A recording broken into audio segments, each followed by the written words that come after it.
He's not asking for honesty. He's asking for access to other women while keeping you at home. And the fact that you're sitting there thinking, maybe I should consider it, means you're already emotionally negotiating your own boundaries. Your husband wants an open relationship. You love him, but you don't want to share him. Good.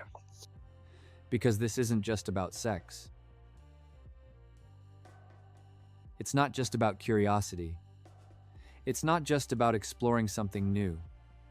This is about power, security, and self-respect.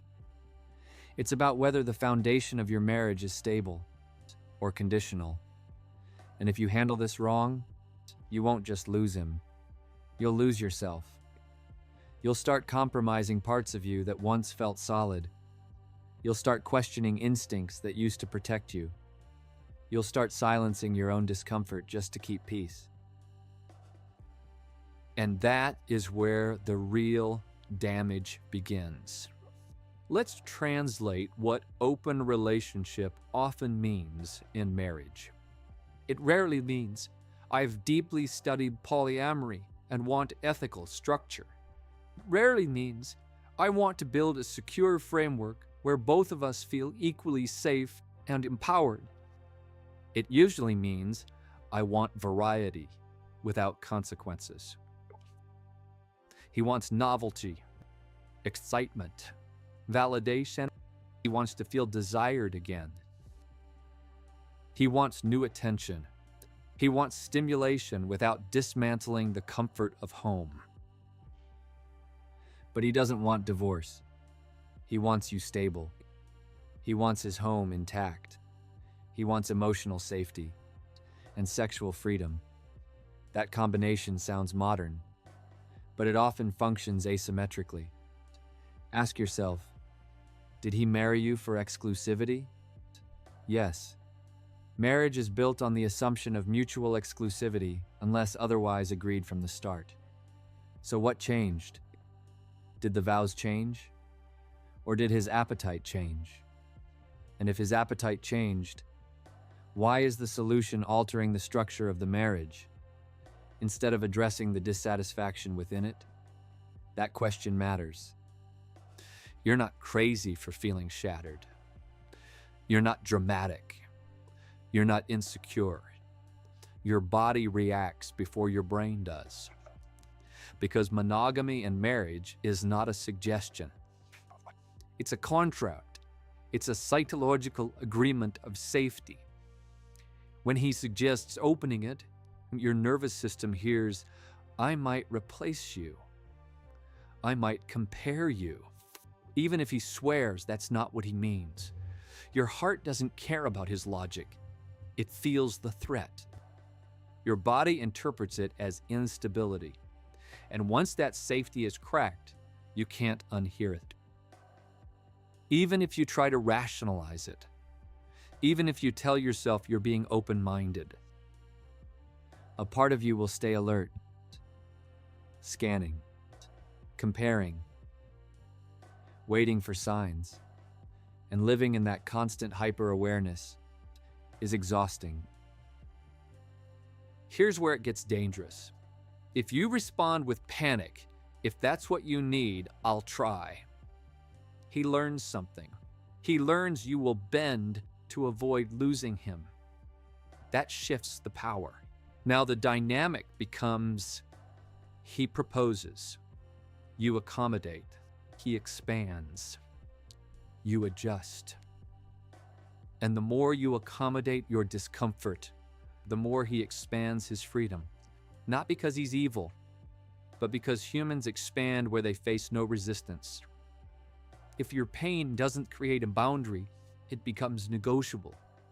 And when your core values become negotiable, you start shrinking inside your own marriage. That is not equality. That is imbalance disguised as compromise. There are only 3 real possibilities here. He's bored. He's already emotionally drifting. He wants validation from other women. Very rarely is it. I love you deeply and want to build a stronger bond through this. And if you say yes while your gut says no, you won't feel empowered. You'll feel anxious, jealous, hyper-aware. You'll start comparing yourself to invisible women. Women you've never seen. Women who may not even exist yet. And that psychological erosion is slow, but brutal. It chips away at confidence. It chips away at safety. It chips away at trust. And trust, once fractured, doesn't rebuild easily. Stop asking, how do I keep him? Start asking, do I want a marriage where I compete? If he says, it's just physical, then ask, if I asked for the same freedom, would you feel safe? Would he feel calm, secure, unthreatened? Most men who propose openness do not handle the reverse well. That tells you everything. Because equality is the test. If the structure only works one way, it's not openness.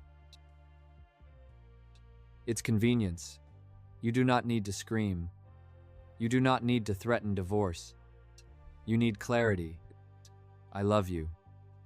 But monogamy is a non-negotiable for me. That's it. No over-explaining. No apologizing for your standard.